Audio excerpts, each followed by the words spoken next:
اے نبی اور اے ان کے ساتھ ایمان لانے والوں، تمہیں جن مصائب سے کا سابقہ ہے اور سامنا ہے، جن شدید امتحانات و ابتلاءات سے تم گزر رہے ہو، ان میں تمہارے اندر صبر اور استقامت پیدا کرنے کے لیے سب سے بڑا سہارا قرآن مجید ہے۔ زیادہ سے زیادہ اس کو پڑھو اور پڑھتے رہو اور پڑھتے رہو اور پڑھتے رہو۔ آپ کو معلوم ہے بالکل آغاز میں حضور کو کیا حکم دیا گیا تھا؟ یا ایھا المزمل قم اللیل الا قلیلا نصفہ او انقص منہ قلیلا او زد علیہ ورتل القرآن ترتیلا۔ اے نبی، جو بہت بھاری بوجھ آپ پر ہم ڈالنے والے ہیں، انا سنلقی علیک قولا ثقیلا، بہت بھاری بوجھ، اس کے لیے اپنے آپ کو تیار کر لیجئے۔ تیار کیسے کریں گے؟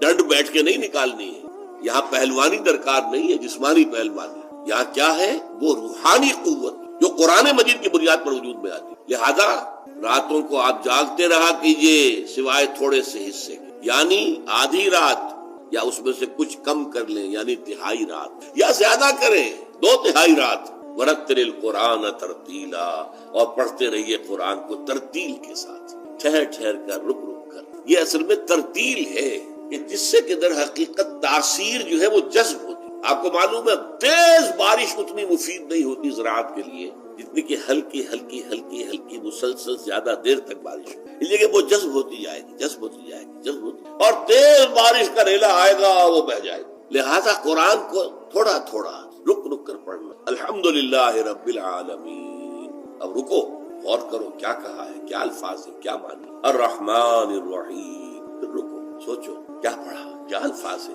کیا معنی ہے۔ اس طرح رک رک کر ترتیل اسے کہتے ہیں۔ اس کا نتیجہ کیا ہوتا ہے؟ یہ دل میں جذب ہوتا ہے۔ جیسے میں نے کہا کہ ہلکی بارش جو ہے وہ زمین میں جذب ہوتی ہے، اور زمین کے اندر جو رویدگی ہے، جو چھپی ہوئی ہے، اس کے خزانوں کو نکال کر باہر لے آتی ہے۔ اسی طرح قرآن کا رک رک کر، ٹھہر ٹھہر کر، سمجھ سمجھ کر۔ کہیں آیت آ گئی ہے عذاب کی تو رک کر اللہ سے، اے اللہ مجھے اس عذاب سے بچائیے، اللہم قنی عذاب النار، اے اللہ مجھے بچائیے اس عذاب سے۔ یا مجیرو یا مجیرو یا مجیر اجرنا من النار، اے اللہ، اے بچانے والے، اے بچانے والے، اے بچانے والے، ہمیں آگ سے بچا لے۔ کہیں جنت کی جب کو ذکر آ گیا، اللہم ارزقنا جلنا، اے اللہ ہمیں نصیب فرما جنت، اللہم ادخلنا فی جنتک، اے اللہ ہمیں اپنی جنت میں داخل۔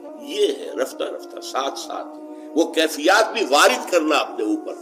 اس سے پھر اندر وہ قوت ابھرتی ہے روحانی، قلب کی گہرائیوں سے جو چشمے ابلیں گے طاقت کے، استقامت کے، ہمت کے، اس کا آپ اندازہ نہیں کر سکتے۔ آپ نے سنا ہوگا حضور نے سورہ رحمان کے بارے میں فرمایا ہے، سورۃ الرحمان عروس القرآن۔ یہ سورہ رحمان جو ہے یہ قرآن کی دلہن ہے۔ جیسے دلہن کو آپ خوشنما لباس پہناتے ہیں، آراستہ پیراستہ، اس کو گہنے اور اس کو زیور پہناتے ہیں، تو جس طریقے سے سجاتے ہیں آپ دلہن کو، اللہ تعالیٰ نے ایک سورت قرآن مجید میں یہ ایسی رکھی ہے سورہ رحمان کی، اسے خوب سجایا ہے۔ اس میں الفاظ کا در و بست، اس کا اپنا ایک ڈیوائن میوزک ہے۔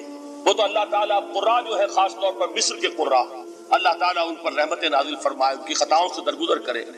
جس طرح قرآن کے انٹرنسک میوزک کو انہوں نے واضح کیا ہے، واقعہ یہ ہے کہ اگر یہ لوگ نہ ہوتے، شیخ عبد الباسط محمد عبد الصمد، شیخ محمود خلیل الحسنی، یہ لوگ کہ جنہوں نے قرآن کے اس غنا، میوزک، یہ لفظ جو ہے آپ حیران نہ ہو کہ میں یہ کوئی شاید توہین کر رہا ہوں قرآن کی، حضور نے یہ لفظ استعمال کیا ہے، تغنو، اس قرآن کو اچھی سے اچھی خوشلحانی کے ساتھ پڑھو۔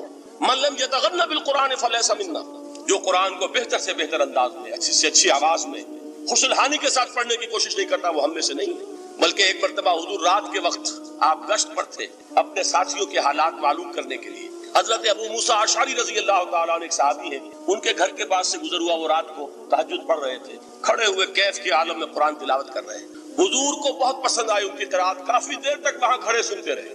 اب انہیں کیا پتا کون سن رہا ہے، بالکل اسی طرح سمجھ لیجئے ایک بات یاد آئی ہے، حضور فرماتے ہیں کہ جس طرح کان لگا کر اللہ قرآن کو سنتا ہے کسی چیز کو نہیں سنتا، ہمیں نظر نہیں آتا نا، ہمیں معلوم نہیں، ہم قرآن پڑھ رہے ہیں تو سننے والا کون ہے؟ سب سے زیادہ کان لگا کر خود اللہ۔ یہاں اس لیے مجھے یاد آیا کہ ابو موسیٰ اشعری کو کیا پتا تھا کہ کون سن رہا ہے، وہ اپنی کیفیت میں نماز میں تہجد میں قرآن کی تلاوت کر رہے تھے، اور ظاہر بات ہے ان کے گھر ایکڑوں میں بنے ہوئے نہیں تھے، ایک ایک کمرہ، ایک ایک کوئی حجرہ، ایسے ہی تو گھر تھے نا صحابہ کے، لہذا حضور پاس سے گزرے، آواز آئی، کافی دیر سنتے رہے۔ اس کے بعد آپ تشریف لے گئے، صبح فجر میں ملاقات ہوئی تو حضور نے تحسین کے انداز میں فرمایا، یا ابا موسیٰ انک قد اوتیت مزمارا من مزامیر آل داؤد، اے ابو موسیٰ تمہیں تو آل داؤد کے سازوں میں سے ایک ساز اللہ نے عطا فرما دیا۔ جس طرح حضرت داؤد لہن داؤدی مشہور ہے کہ جب وہ پچھلے پہر رات کو حمد کے ترانے الاپتے تھے، قرآن میں ہے کہ پرندے شامل ہو جاتے تھے ساتھ، اور پہاڑ وجد میں آتے تھے، پہاڑ بھی ان کے ساتھ شریک ہوتے تھے. تو جس طرح کا اللہ نے ان کو لہن عطا فرمایا تھا، حضور نے تحسین کے انداز میں فرمایا ہے ابو موسیٰ شریف، اللہ نے تمہیں بھی آل داؤد کے سازوں میں سے ایک ساز عطا فرمایا ہے. بہرحال قرآن مجید کا جو یہ میوزک ہے، قرآن کے الفاظ کا جو حسن ہے، جہاں تک حسن معنوی ہے وہ تو ہر لفظ میں ہے، لیکن یہ حسن ظاہری، حسن صوتی، حسن لفظی، یہ اپنے کلائمیکس پر آپ کو نظر آئے گا سورہ رحمان. لیکن قرآن میں یہ سورت اس اعتبار سے بھی ممتاز ہے، اس کی 4 آیات پر ذرا توجہ کریں گے، عجیب حقائق سامنے آئیں گے. جہاں یہ قرآن مجید کے حسن صوت اور حسن لفظی کی معراج ہے، وہیں اس کی پہلی 4 آیات میں 4 چوٹی کی چیزوں کا ذکر، سب سے اونچی چیز. پہلی آیت کیا ہے؟ الرحمن. ایک آیت ہو گئی. رحمان کیا ہے؟ اللہ کا نام ہے. کبھی آپ نے غور کیا اللہ کے ناموں میں سب سے پیارا نام کون سا ہوگا؟ رحمان. کیوں؟ اس کا مادہ کیا ہے؟ رحمت. ہمیں سب سے بڑھ کر جس چیز کی ضرورت ہے وہ کیا ہے؟ رحمت خداوندی. نام اچھی طرح سن لیجئے اس حضور کے قول کو. حضور فرماتے کوئی شخص جنت میں مجرد اپنے عمل کی بنیاد پر داخل نہیں ہو سکے گا جب تک کہ رحمت خداوندی دستگیری نہ کرے. کسی صحابی نے بڑی ہمت اور جرأت کا ثبوت دیا کہ پوچھ لیا کیا حضور آپ بھی؟ جب آپ نے فرمایا کوئی شخص داخل نہیں ہو سکتا جنت میں محض اپنے عمل کی بنیاد پر جب تک کہ رحمت خداوندی جو ہے وہ دستگیری نہ فرمائے. پوچھا گیا کیا آپ بھی؟ آپ نے فرمایا ہاں میں بھی. آپ انداز کیجئے کہ اگر محمد الرسول اللہ بھی رحمت خداوندی کے ضرورت مند ہوں تو تاب دیگراں چے رسد، ہماری تو سب سے بڑی ضرورت رحمت خداوندی. اب یہ رحمت جو ہے قرآن مجید میں اللہ تعالیٰ کی یہ شان 2 الفاظ کے ذریعے سے آتی ہے، رحیم اور رحمان. اور کوئی مادہ نہیں ہے جس سے 2 نام بنتے ہوں اللہ، لیکن یہ مادہ ہے واحد رحمت کا کہ جس سے رحمان بھی ہے رحیم بھی ہے. رحیم صفت مشبہ ہے، رحمت دائم ہو جائے گی، مستقل ہوگی تو رحیم کہیں گے. اور رحمان، اس میں رحمت کی ہے وہ شان ہے کہ جیسے ٹھاٹھے مارتا ہوا سمندر ہو، ہیجان کی کیفیت، طوفانی کیفیت. رحمت خداوندی کا طوفانی جوش وہ ہے رحمان.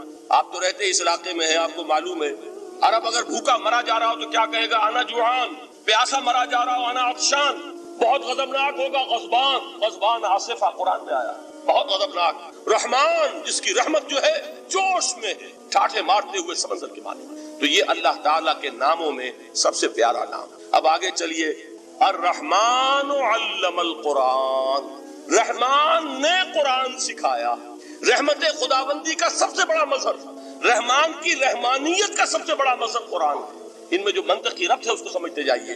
اچھا آپ یہ سوچئے جو علم بھی انسان کو حاصل ہوا وہ کس نے دیا؟ اللہ نے. سائنس کا علم کس نے دیا؟ اللہ نے. علم آدم الاسماء کلھا. وہ علم الاسماء جو حضرت آدم کو دے دیا گیا تھا ازل میں، یہ اسی کا ظہور ہے، یہ اسی کی ایکسفولیشن ہے جو ہو رہی ہے اور ہوتی رہے گی ابھی. اور دوسرے علم ہے وہ کس نے دیا؟ اللہ نے. لا یحیطون بشیء من علمہ الا بما شاء. مخلوق میں سے کوئی اللہ کے علم میں سے کسی شے کا احاطہ نہیں کر سکتا مگر وہ جتنا اللہ دینا چاہے. لیکن یہ کہ تمام علوم میں چوٹی کا علم قرآن. نوٹ کرتے جائیے، چوٹی کی چیزیں جمع کی. اللہ کے ناموں میں چوٹی کا نام رحمان. اللہ نے جو کچھ انسان کو سکھایا اس میں چوٹی کا علم قرآن. خلق الانسان. انسان کو پیدا فرمایا. سوال یہ کہ حیوانات کو کس نے پیدا فرمایا؟ آسمان کس نے پیدا کی؟ زمین کس نے پیدا کی؟ فرشتے کس نے پیدا کی؟ کیا مطلب خلق الانسان؟ اس کی تمام مخلوقات میں اس کا کلائمیکس، اس کی تخلیق کی معراج، اس کے تخلیق کا نقطہ عروج انسان یہ ہے کہ جو مسجود ملائک بنا ہے. وَلَقَدْ كَرَّمْنَا بَنِي آدَمَ وَحَمَلْنَاهُمْ فِي الْبَرِّ وَالْبَحْرِ وَرَزَقْنَاهُمْ مِنَ الطَّيِّبَاتِ وَفَضَّلْنَاهُمْ عَلَى كَثِيرٍ مِّمَّنْ خَلَقْنَا تَفْضِيلًا. تو تخلیق میں سب سے اونچی تخلیق انسان کی. علموں میں سب سے اونچا علم قرآن کا. اللہ کے ناموں میں سب سے اونچا نام رحمان. تقاضے پورے کرو. تقاضے کیا ہے؟ ایمان ہے تو عمل درست ہونا چاہیے، ایمان ہے تو جہاد ہونا چاہیے، ایمان ہے تو جان اور مال کھپانی چاہیے.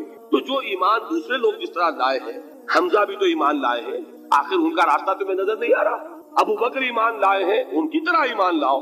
تو انہوں نے کیا کہا؟ انؤمن کما آمن السفہاء. کیا ہم اس طرح ایمان لائے جیسے یہ بے وقوف لائے؟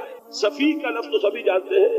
یہ سفہاء کسے کہہ رہے ہیں؟ آپ نے پڑھا تو بہت مرتبہ ہوگا ان آیات کو. کبھی سوچا کس کو کہہ رہے ہیں؟ وہ ابو بکر کو کہہ رہے ہیں، وہ حمزہ کو کہہ رہے ہیں، وہ عمر کو کہہ رہے ہیں. ان کی تو مت ماری گئی. غر ہؤلاء دینہم. انہیں تو کوئی ہوش ہی نہیں. 2